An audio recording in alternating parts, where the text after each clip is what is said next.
Good morning, everybody. My name is Neil McKenzie, Director of Marketing here at Universal Furniture, and we are at a very different High Point market. And typically, we'd all be gathering here in the Learning Center for different educational events on a number of different topics that would be relevant to you all. But instead, you're either at home or you're somewhere here, or you've registered and are going to get the recording of this. But this morning, we have Tessa Aris and Franziska Newman here to talk a little bit about how you can leverage digital strategies to support your business. I heard that internet thing is really going to take off. So I think there'll be a number of things here that we'll cover off on. There's a chat button down at the bottom. Feel free as these two share information to chat, ask questions. There will be a Q&A that Franziska and Tessa will take over at the end. So thank you for registering. Thank you for joining. And this week, if you are in High Point and you have not made an appointment to come see us, we ask that you try to do so. We're just trying to keep things spaced out here in our showroom, but we do have a number of things to share with you, specifically our new introduction into outdoor, an area of the home that we also think will be pretty hot. So thank you again, and enjoy.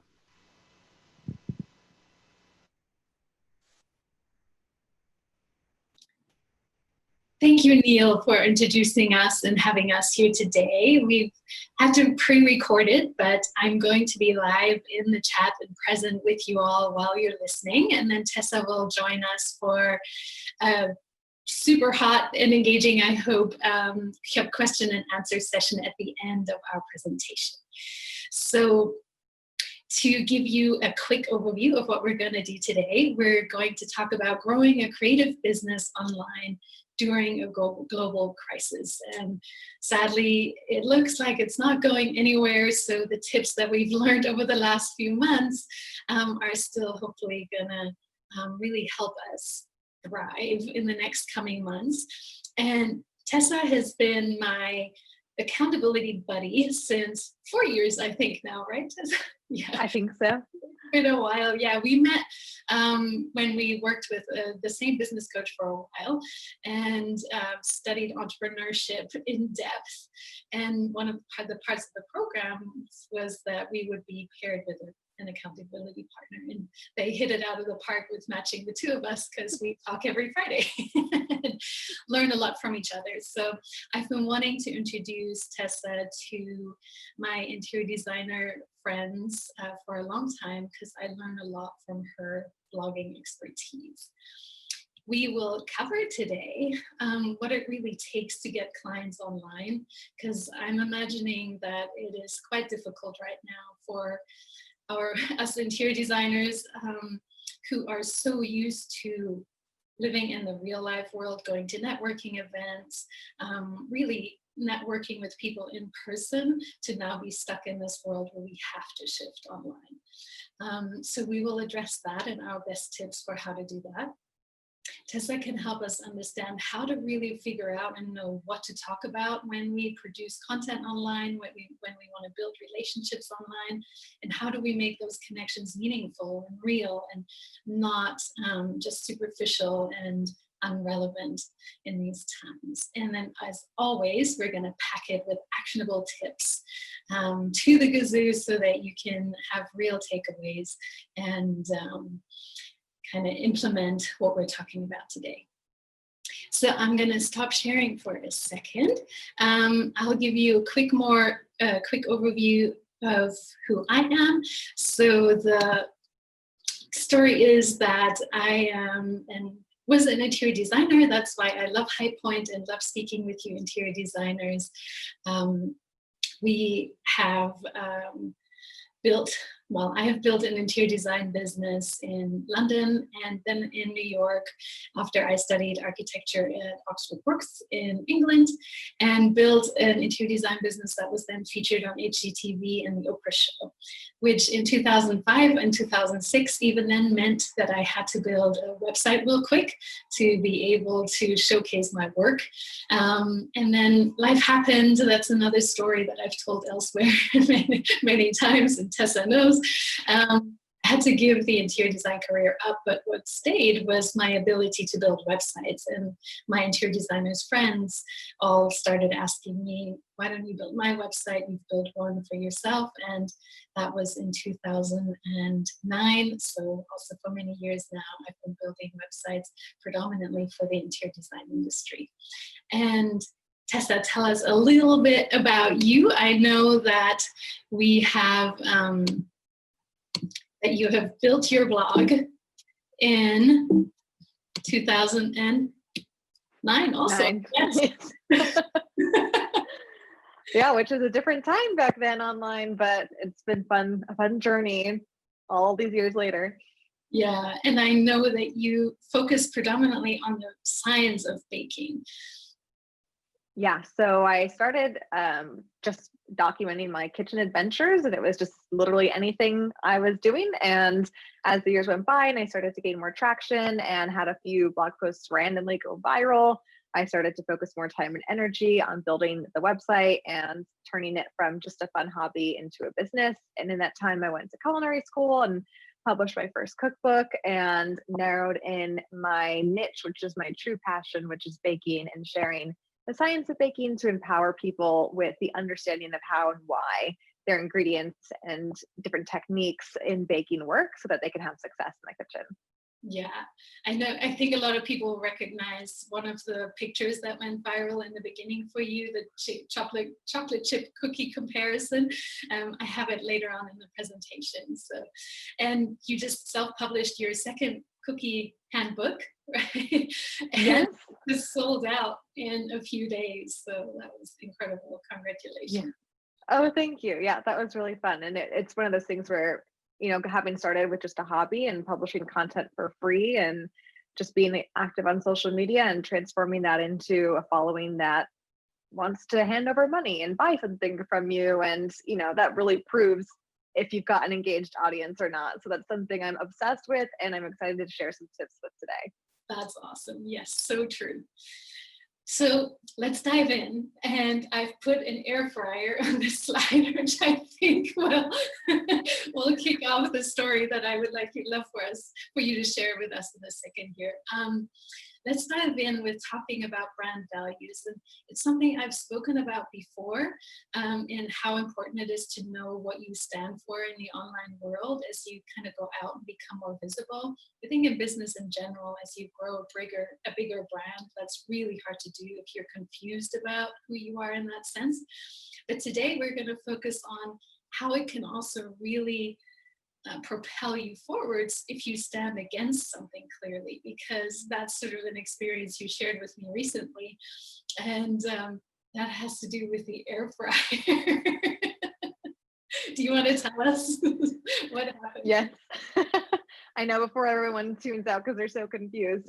This is something that happened just the other week on Instagram, and I think it's such a perfect example of what Francisco is just saying, that building a brand, building your brand values, it's almost easier to start with what you don't believe in, what you don't stand for, and the kinds of clients or community you actually don't want to have, who are maybe better served by a different person or you know, expert. So the other day on Instagram, I very randomly posted something about my belief that air fryers are crap and that Okay. they literally don't do anything different than a small convection oven. That's all they are, is just a small convection oven. There's no such thing as air frying. It's just a marketing term. And I posted this to my Instagram story and woke up the next morning to more messages and responses than I think I've gotten on anything I've published in the last 3 months, probably, with people either disagreeing with me, agreeing with me, or most of the people were very confused and didn't understand that air frying isn't a real thing, and that they might have been able to get away with using their convection toaster oven if they had one, and that it was all just a big marketing ploy. And so I spent the next day explaining, you know, what I was saying further on Instagram stories, and the amount of engagement that I got was just unlike anything else I had done. And what I realized was that in posting something that was semi-controversial, like in today's day and age, talking about an air fryer is not very controversial with the other news stories and everything else we have going on. but it was something kind of like a fun, lighthearted little controversy, something that people could speak their mind about in a way that felt a lot less intense than everything else happening online right now. And I think it ended up educating a lot of people who maybe didn't realize what air fryers actually were. But it also allowed me to connect with a bunch of people in a more meaningful way and have conversations and get to know them more. And what I found out was that a lot of my audience bought air fryers because they bought into some marketing ploy or a sale or a Black Friday sale, whatever it was, and they only used it once or twice and never used it again. The only people who actually use them are moms with young children who like chicken nuggets, was my takeaway from the messages, which is very random. But the two things I took away from the experience were sharing something that you stand against really propels engagement to a whole new level. And it's okay if you turn some people off, because you probably never wanted them as a client or a customer anyways. You would have butted heads. And then the people who agree with you love you that much more and might share you with their friends or colleagues or other people who have that same or similar value. Right. Yeah, that was such an amazing lesson when you shared that with me. But, by the way, get a notebook, because Tessa's going to keep going like this, and you might want to make some notes. I boiled it down a little bit because we had spoken about this before, and it's really, you had a special trait kind of on working out how to know what you stand against, because that's a little bit like, it's like, okay, now I for example worked with an interior designer who is a proponent of vegan design, and while that sort of sounds nice and something you can get behind, I think the other stance of, I don't want animals to suffer for my work or to make my clients' homes beautiful, is sort of a more powerful and intriguing statement than saying it the positive way. So it's an interesting way to just communicate with an online audience and generate a response, really. Yeah. So you said that you sort of came about complain, like, what do you share with your business buddies and what do you complain about? That's how you know what you stand against. Yeah, I kind of realized this last year. I basically found myself constantly talking to my other blogger friends or business buddies, complaining about all the questions I would get about baking substitutions and all the comments I would get with people wanting to substitute ingredients in my recipes, which changes the final result. And that's just not what I do. And I slowly started to realize that all this time and energy I spend complaining to other people who aren't in my audience about this, it doesn't really make any sense. Like, I might as well stand up for what I believe in, which is that you should follow a recipe as it's written, because baking is a science.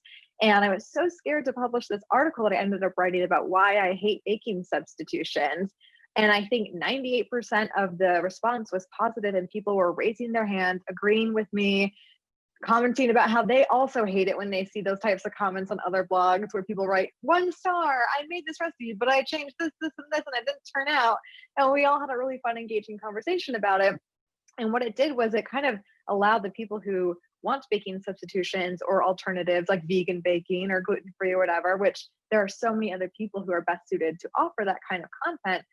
It allowed them to kind of self-select themselves out of my community and find someone who is more relevant to them, which is amazing because it improves my engagement rate and my connection with my audience. Right. And so true. There's definitely somebody else better suited to serve those people looking for the other thing that you're just not as much of an expert in or not that interested in, which is fine. Yeah, I had my own example just a few days ago by a dear colleague, Kim Cutable from Me by Design, actually sent an email just as we were talking, Tessa and I were talking about this last week. And I love how she framed it sort of in the interior design industry. She sent an email promoting her mastermind and took quite a strong stance against people asking for marketing strategy and marketing plans that don't require change or don't actually require you to do any work, which is one of those things that, if I'm truthful in my industry, that clients come to us and expect marketing to happen and get bigger and greater without their input.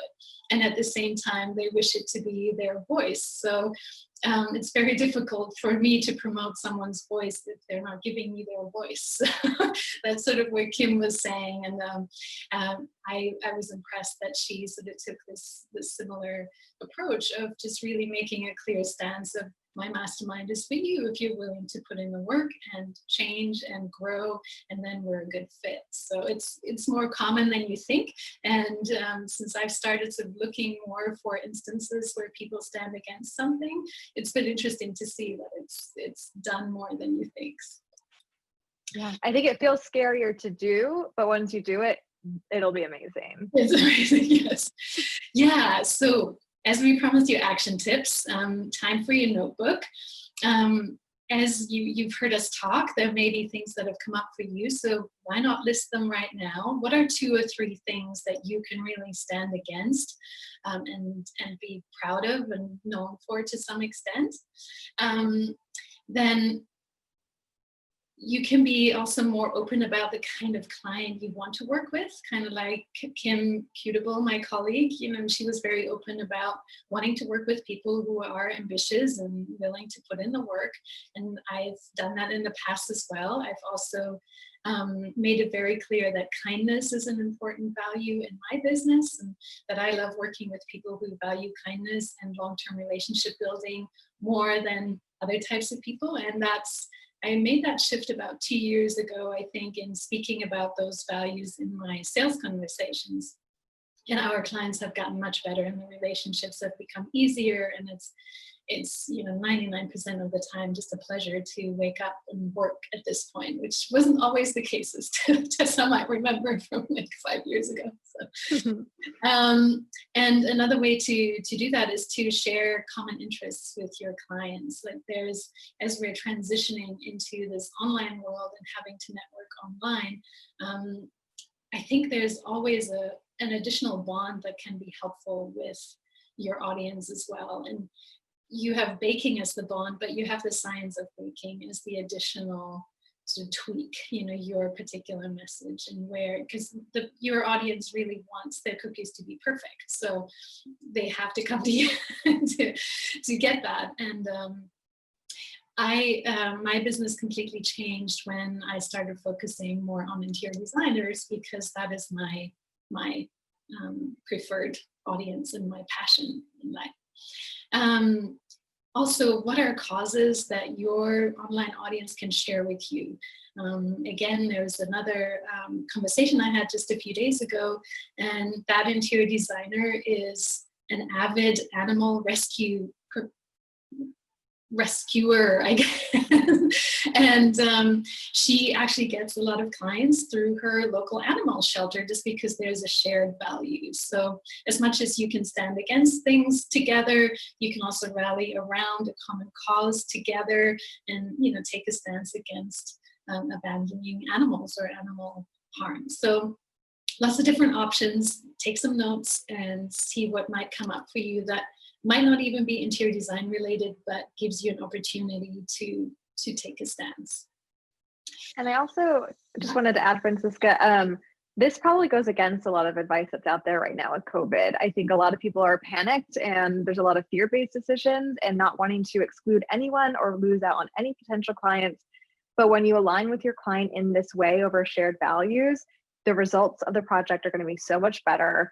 The word of mouth referrals that you're going to get are going to be so much greater, and you're going to get to know your ideal client in a more deeper, more meaningful way, which allows you to figure out where you find more of them. Like the animal rescue example, that's a great resource that no marketer that you could hire would necessarily ever be able to find for you unless you're true to yourself and stepping forward with your values first. Yeah, 100%. And the other thing I always remember is when you sort of took that stance against the substitutions and openly said gluten-free recipes aren't going to happen here. It's not what my thing is, but other people, can help you. That your audience, like your sort of tribe, also started rallying around you and responding to people who asked for it in the comments before you could even get to it. So it's a powerful thing to feel like you belong to a group, or you belong in a world. Yeah, absolutely. And if there's something you're scared to write down or scared to post on your social media, that's the thing you should be doing. That's what's going to get you the biggest result for sure. Right, right, yes.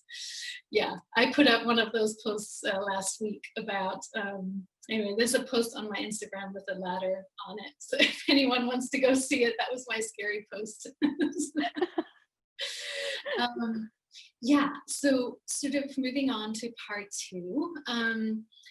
You're a pro at really building, I mean, you have a huge audience at this point. It's almost 600,000 across different platforms, I think. So, and it's growing fast with COVID. You know, we're both lucky that COVID has favored our lines of business.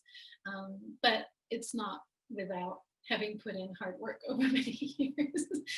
So I wanted to get some more of your tips about how we truly build relationships online, just because I know interior designers to be very good relationship builders generally. You know, they work with their clients, they have teams to manage, they have suppliers, tradesmen. It's really a kind of people and team management heavy profession. And a lot of them don't love the tech space or the online space and have that little struggle to push on into the online space and really embrace it, and have a hard time imagining how that can really bring you a true client that you haven't met in person. And now that we're stuck in isolation, I wanted to go through a few things that we can do to truly build relationships online, and that you, as we talked about this, Tessa, you were kind of saying it's really not that different as building a friendship in real life. So to kick off our discussion, so I want to talk about how we can improve truly our networking skills while we can't go to a networking event or a charity event right now. How can we kind of reinvent or mimic that online and find our own tribe? And I don't know exactly what you've done sort of over the years. I'll go through this in a minute as to how we can sort of find a tribe online, but do you think your tribe has found you kind of almost by taking more of a stance in things, or through your viral posts? Like, do you have a feel for how they came to you? Yeah, I've noticed that, and this is kind of like, you can look at the data all day, you can look at your analytics, you can look at past projects or clients, whatever, press opportunities you got. For me, the common denominator that I always see are the things that I showed up for with all the passion. Like what I was truly the most excited to do, to create the projects that, you know, I could have done for free because I was so excited to do them, or the recipes that like I worked on day and night until it was just perfect because I was so excited to put it out there. Those seem to always be the pieces of content that people gravitate towards without having to put a ton of energy or force it into place. Wow. Yeah, that's great. Because what I find too, and what you'll probably remember, it was about 4 years ago when we started becoming accountability partners. We were moving in these entrepreneurship cycles and going to big events with all entrepreneurs. And while we both love like business and understanding it and entrepreneurship in general, I was always one of many web designers in the room. And I kind of felt lost, and I barely ever kind of built client relationships at these events and walked away with a true client. But it was after one of those events, the next week I went to an architect's event. It was the AIA, the American, I don't even know, it's the architect chapter in Santa Fe. And there was 50 people in that room. And because I had studied architecture and it's my passion, I connected right away. And I actually walked away with 5 potential clients in my own hometown, people who had sort of already known of me, and we just connected so much better. And I was like, why am I spending money to fly to these big entrepreneur events when I have so many potential clients that I really connect with here right at home? But just going into the better room, the right room, made a massive difference to my efforts. So I'm sort of suggesting what other causes do you as an interior designer share with your best clients? Because a lot of the people I've worked with say, oh, well, all our clients tend to be outdoorsy, or my clients are in the financial industry, or I work really well with doctors. So there is, I'm sure, a theme if you've been in business for a while as to what your best clients share in terms of interest or profession, even if it's just a hobby like cars, or the other lady who said animal rescue is her thing.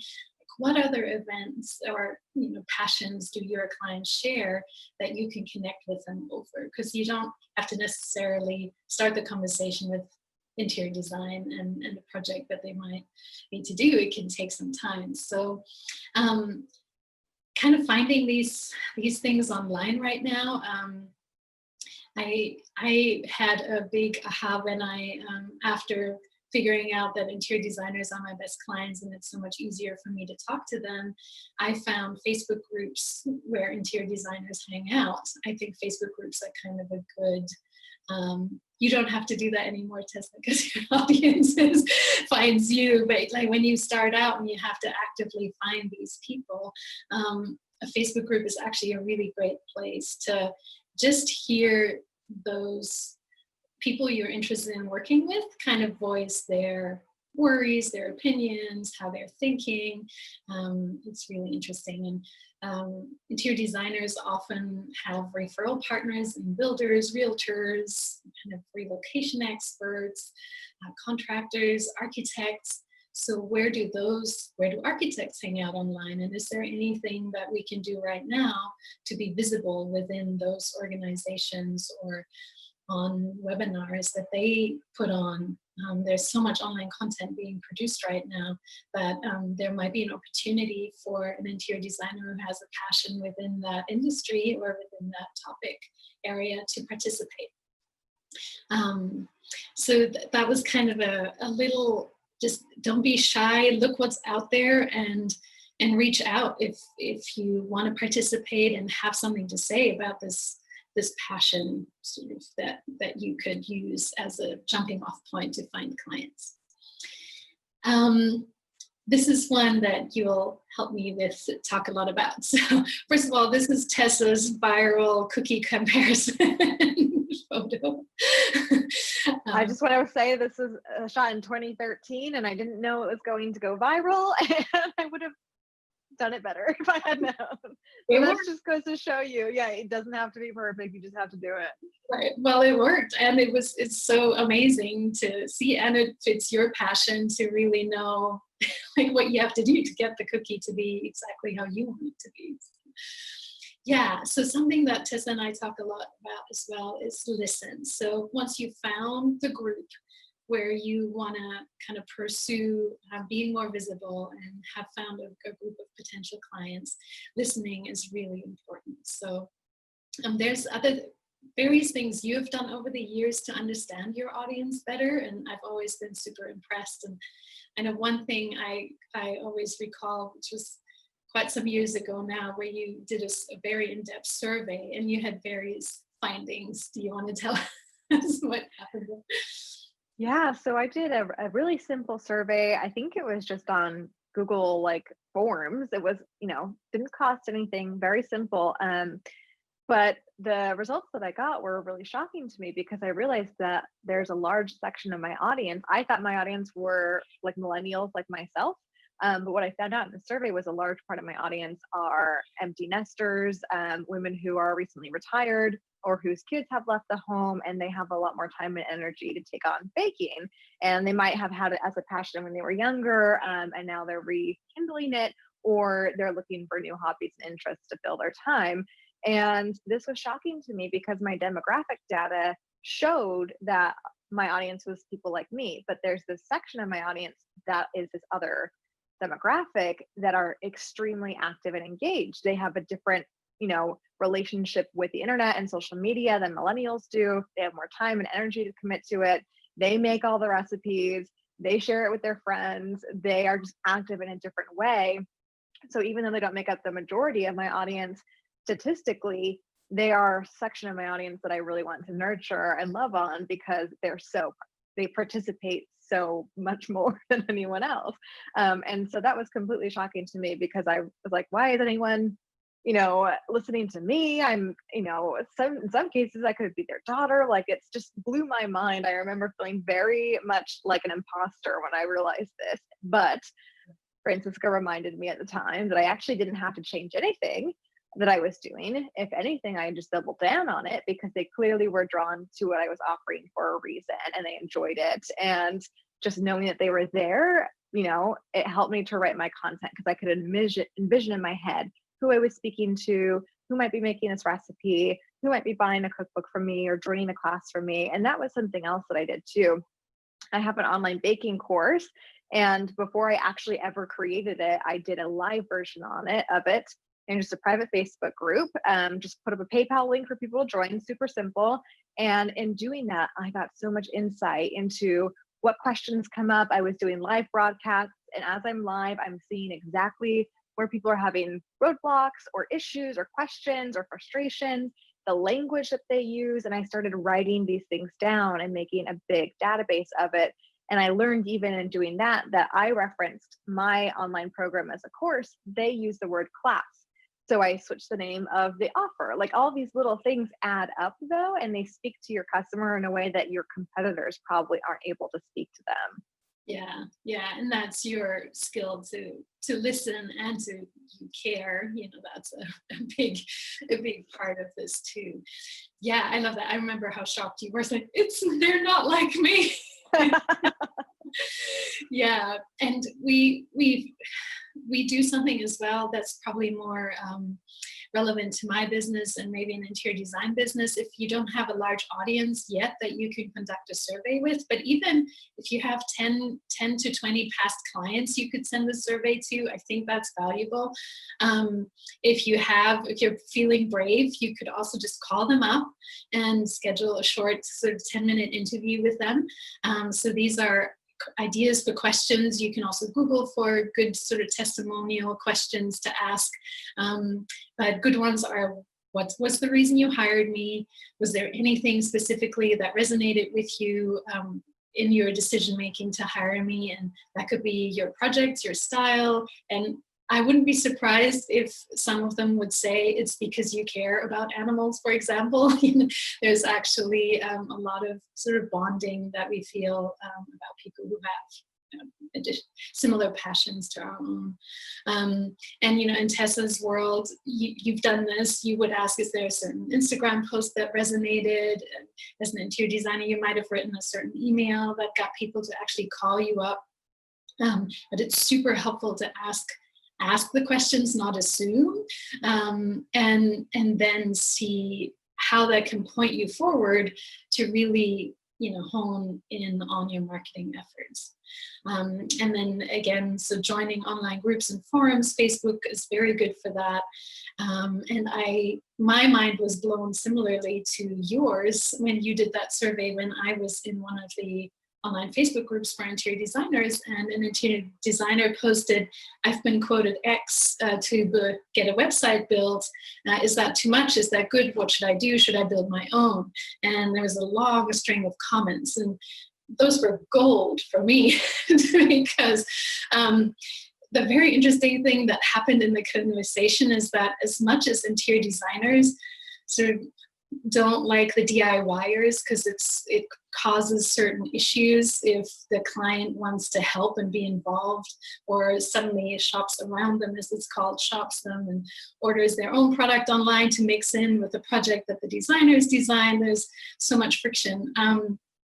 But a lot of designers, because they have a good eye, actually come to us and to a web designer saying, I've DIY'd this thing. So it's the very same issue that interior designers have with their clients, we can have with our clients who, feel that they can DIY and are enough of a professional to build a website. And I'm definitely somebody who will say, if you're truly just starting out and you just need an online portfolio, go ahead and build your own website. It's probably not the best investment of your money to buy an expensive website, but there comes a stage in a business, an interior design business, where a professional website is kind of a non-negotiable point.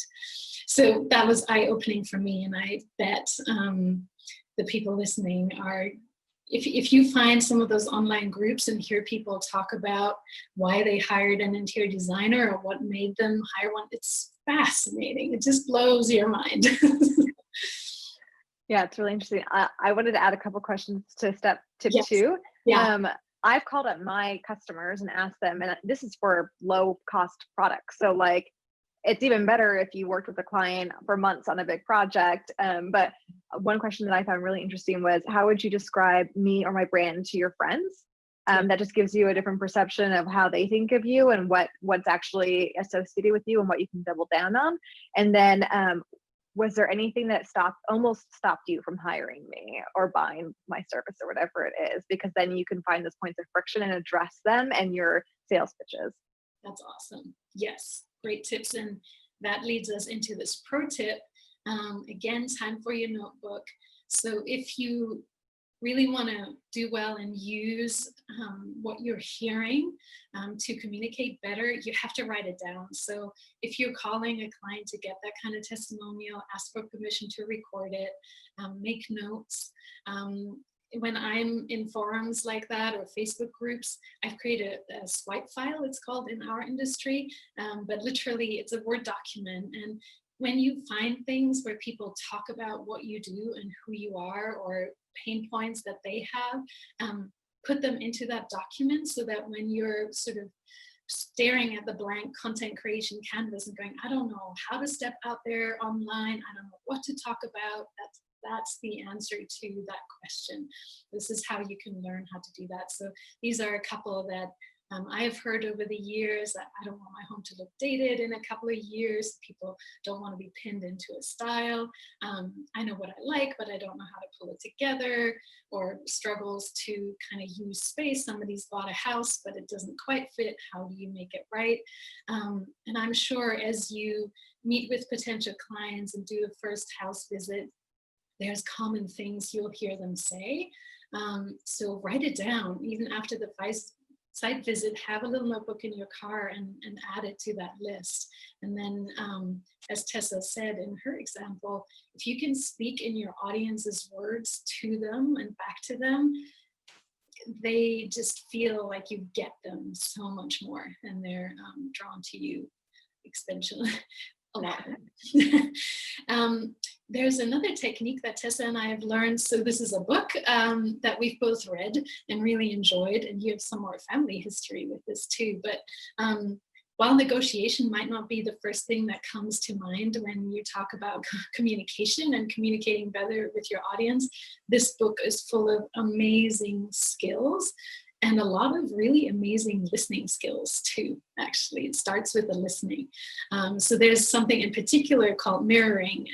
And maybe you would tell us again how you, with the air fryer story, I know there was one particular person that really had to reach out and just say that she wasn't happy. Tell us what happened.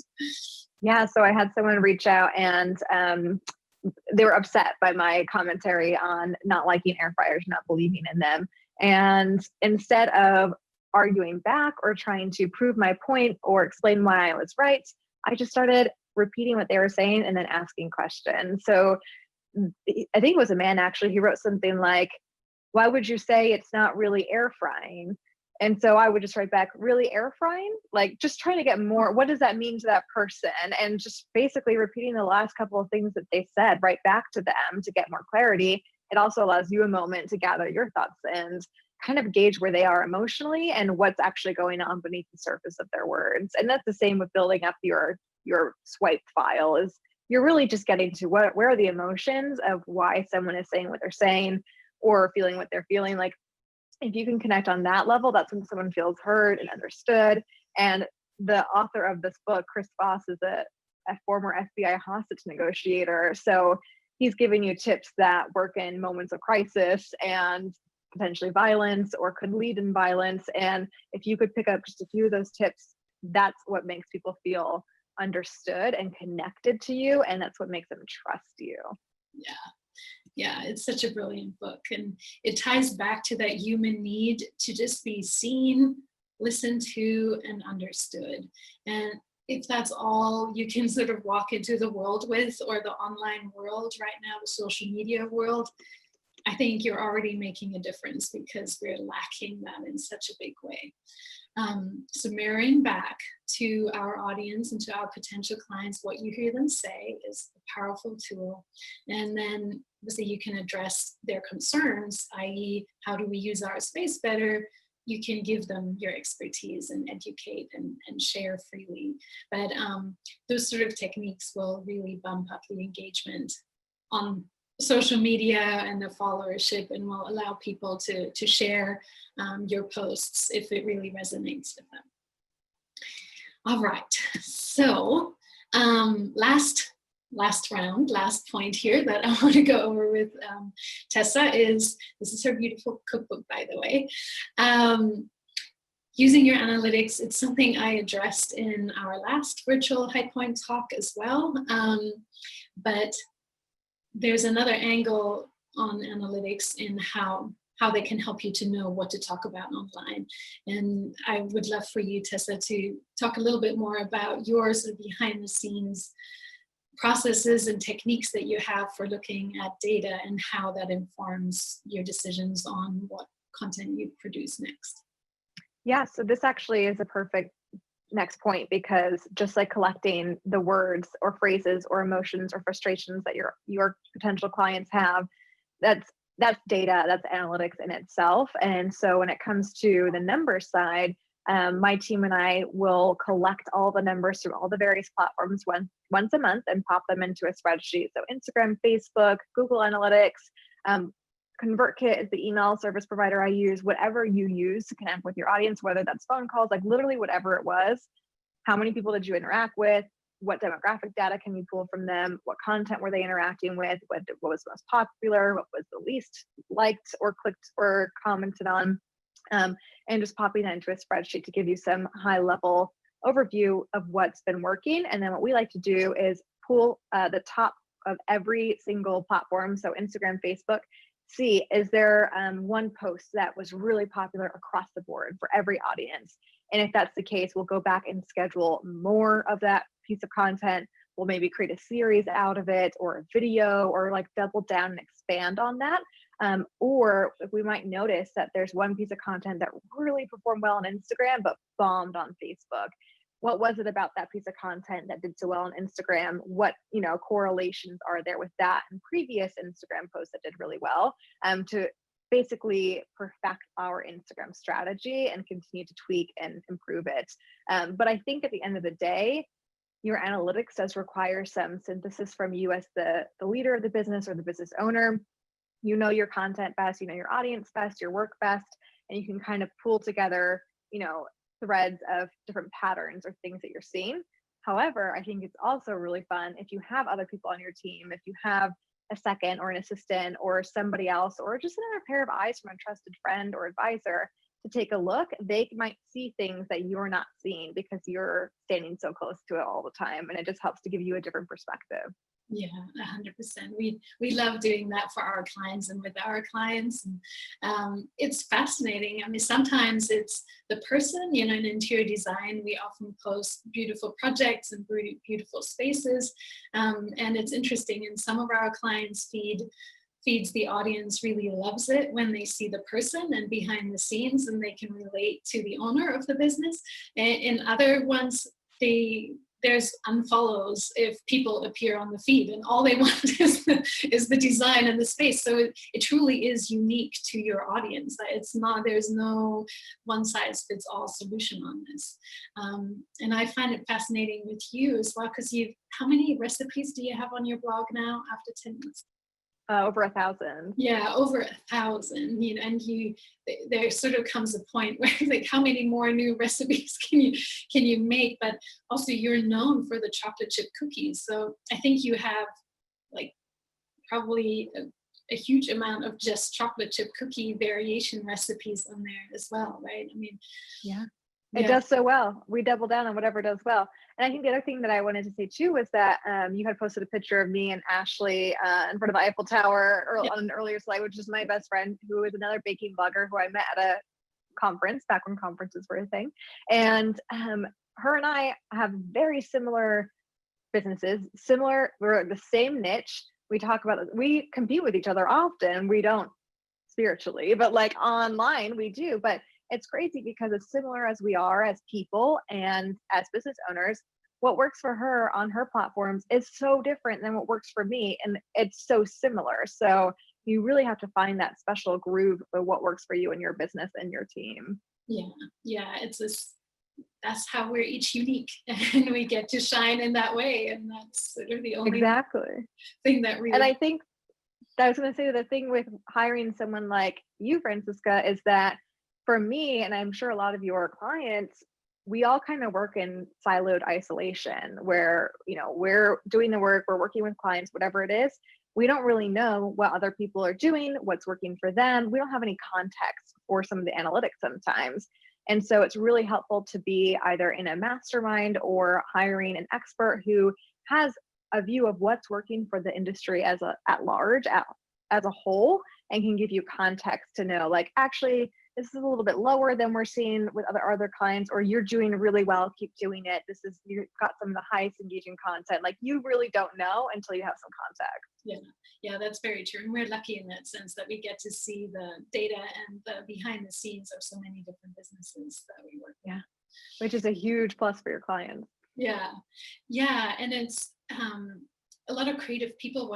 The objection I hear a lot is, I think it can feel boring to us ourselves to post the same thing over and over again.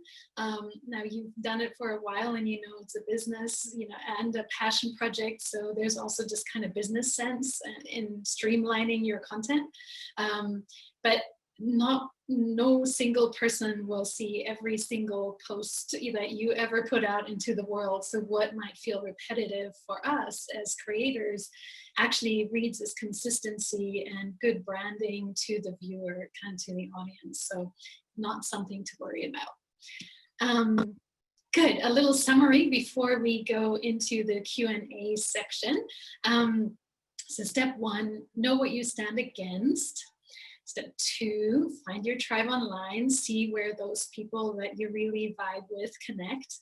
And right now we have to find those places online. We can't do it in person.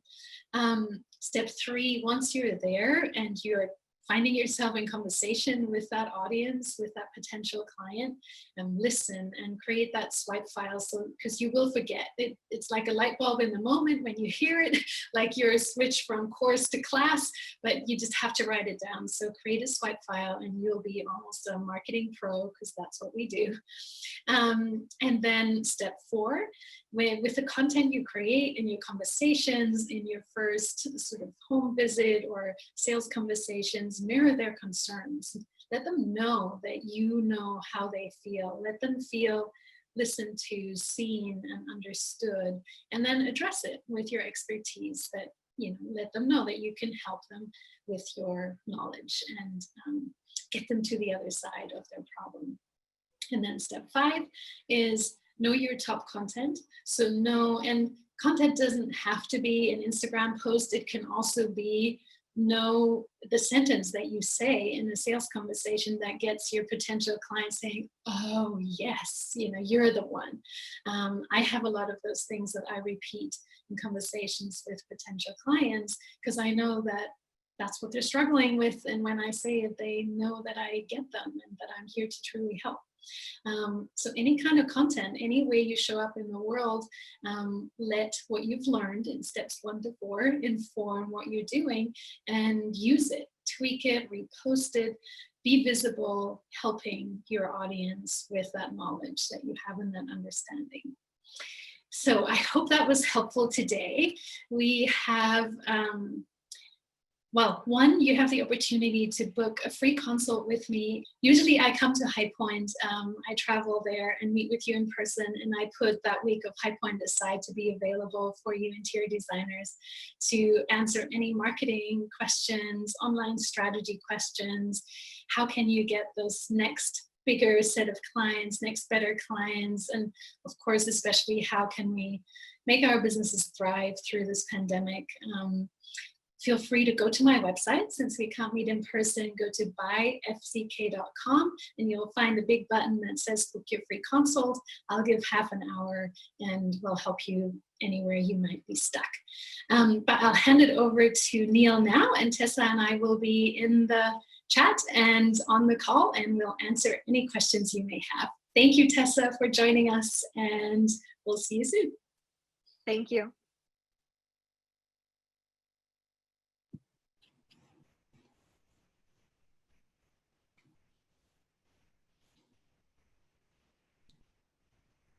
Hi, I hope Neil will join us again. I'm not sure, but we're here and happy to take any questions. I see one attendee raised her hand, Christy, and I'm not sure if I have the power to unmute you, Christy. Let's see. I don't. So Christy, if you can, I think it might help if you guys put your questions in the chat box and we'll take them from there. Let's see, yeah, I'm sorry, I'm not able to unmute participants.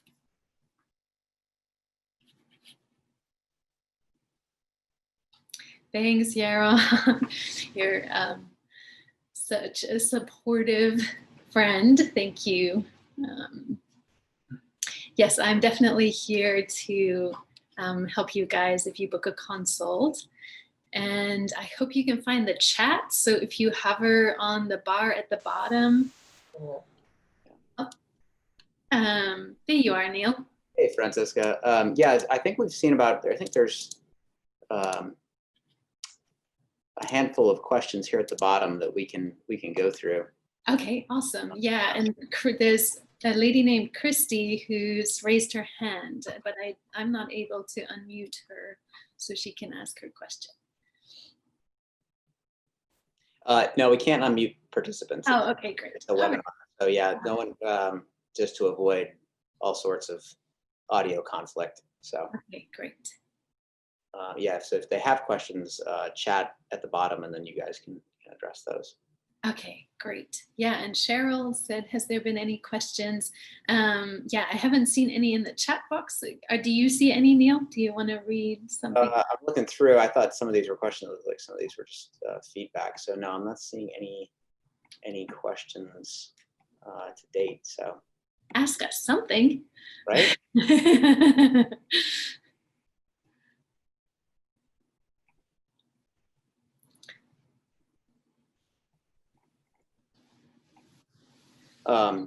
I will say that this has been recorded, so we will be able to pass this out to those that did register.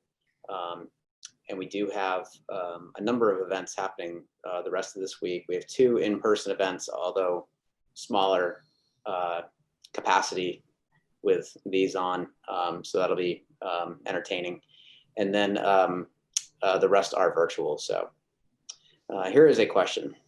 How would you suggest someone whose audience is mostly friends and family grow it?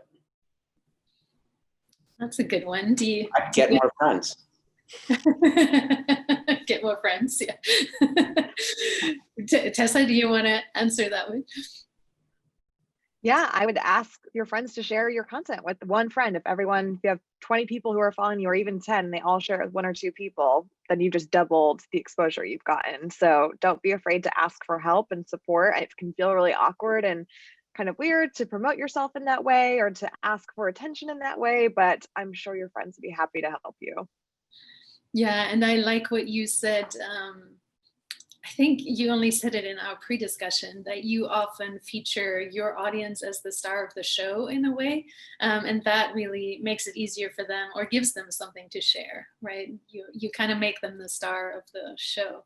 Maybe tell them about your baking challenge, because that's really a very nice way to kind of increase reach and engagement. Yeah, that's kind of an essential value for our marketing efforts, is to always put the audience first or the customer first and highlight whatever they're doing and saying in their feedback and their comments.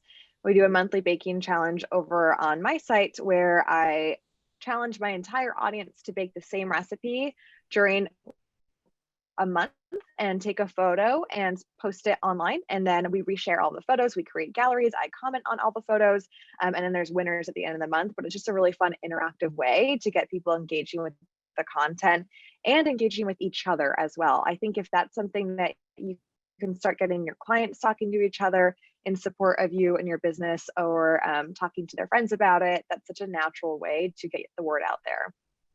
That's true. Yeah. And Yaren's kind of add-on question is, would you be concerned that offering a reward for subscriptions or follows will simply generate vanity metrics? Yeah, I think this depends. In the case of the baking challenge, I'm asking for a specific action, and those are the only people who are eligible to receive a prize or to be entered to win a prize. So in that way, they're making the recipe, they're taking a photo, they're highly engaged with the content. So I don't worry about that being necessarily a vanity metric or inflating anything, because it's such a meaningful interaction. But if you're just asking for followers in exchange for gift cards or things like that, I found that really does not work well. And that typically goes against the terms of service for most social platforms. So it's something my lawyer personally has advised me against doing. So yeah, I do think that could be a problem if you're just asking for likes or follows or comments. Yeah, that's a good point. And then we have Denise asking, I'm a designer in SoCal and improving my website currently. What do you think are the top 5 needs for clients to see and know? That's really the golden question, Denise. And to some extent, you kind of have to answer it for your specific audience. So there's one little pet peeve. I'll take another stance against something here and put myself out there. Pretty much 100% of our clients want to get it across that they will create a space that reflects the client's vision. So I'm actually asked to pretty much put on every designer website for an interior designer that I will, designers saying, I will implement our client's vision. And while I completely agree that that's your work and that's what you do as an interior designer, that's what I do as a web designer. I will build a website that reflects my client's brand and vision. But it's sort of a given. Like, I wouldn't make that my driving statement on a website. It's like a doctor saying, I will treat you. It's too generic. So the needs that a client needs to see and know from your website are much more specific. They're more, am I family oriented? Is it vegan design? Is it eco design? What is your specific niche? So kind of what we addressed in the beginning of like, what's that other passion? What's the specific thing that makes you different and stand out? That's what they need to hear from you. Beyond that, yes, you will create an interior that suits their needs. That's sort of what's expected of you as a designer to do your job. I hope that helped a little bit. You're gonna have to do some homework. Do you have something to add, Tessa? Yeah, I'm just thinking, Francisca, about when you've basically found in designing your site and with your clients that the more you focus on one singular action for someone to take away from having visited your website, the better. Like, the better your conversion is. Instead of trying to have all these things and cram as much as possible, what can you take away? What can you simplify? It's like that Chanel Coco quote, like, of all your accessories, what can you take away at the end of your outfit? It's the same thing with a website too. Like, overwhelm is very easy to give to your audience if you're not careful. Yeah. And probably one need, addressing one particular need is probably enough, Denise, if you have kind of one niche. If you love space planning above everything else, then address that. So we have Amanda asking, when starting an online Instagram or social media presence, what is the best way to start going about creating a posting schedule? Tessa, take it away. Amanda, that's a good question. I think it can be really overwhelming. So I would just say, what works for you? What do you time for? How much content do you have already? Are you able to batch content creation, pull all the images you want to share over the next couple of weeks, maybe bi-weekly or something like that? The more you post, the more data you're going to get on when your audience is online, when they're most interactive, what kind of content they like, and that will help inform your strategy overall. So while working with someone like Francisca, because it can be really hard when you're starting, but I would say like make it realistic, make it achievable. Otherwise, it's easy to get overwhelmed. Yeah, and definitely batching, I think, is the key. I think to make yourself go through the blank post syndrome or blank canvas every morning and trying to figure out what you're going to post, it's too much, and nobody can really do that. So sitting down one afternoon or one day once a month and scheduling it out is really the main way. And then you can, at the end of that month, go back and really figure out, looking at the data and the analytics, what you learned, and then you create the next month. Yeah, that's what we do. And we do, I just post twice a day on Instagram. That's what works for me. That can very well not work for other people. Some people need more or less, but we do it like 2 weeks out at a time. We'll have everything loaded up into the scheduling app, and it's not that complicated. Yeah, that's really kind of the only way to be consistent and to do it. So Denise, you were saying future projects, testimonials, services offered blog. Yes, those are sort of the content pieces. I actually, if you sign up for my email newsletters, you will get a template about what the sort of the content that a good website should contain. So there's certain standards, and you can certainly Google that too. But yes, they need to know about you, your projects, testimonials, your services offered. A blog is negotiable. That's up to you. Yeah. I would also think, I was just say for Denise, I'd also think about like, when was the last time you hired someone to perform a service, even if it's something simple like going to a new dentist or a hairdresser, and you went to their site or their social media, what were like the 2 things that you were looking for before you booked them? Yeah, that's a good idea. Yeah, good. I think our time is up as well. If there's no other questions, then thanks for jumping back on, Tessa.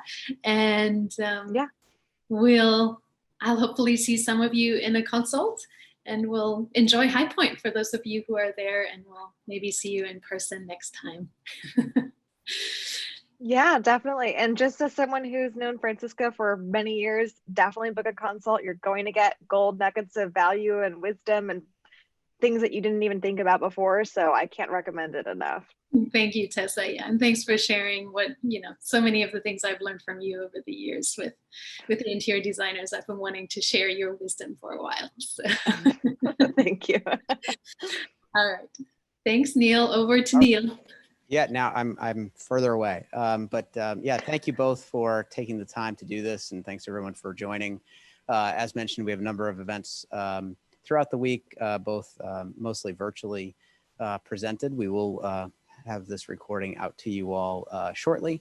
And yeah, thank you both again for making the time. I think this is a great period of time to kind of reflect and look at each business and things that you can do to leverage your online reach. So thank you again.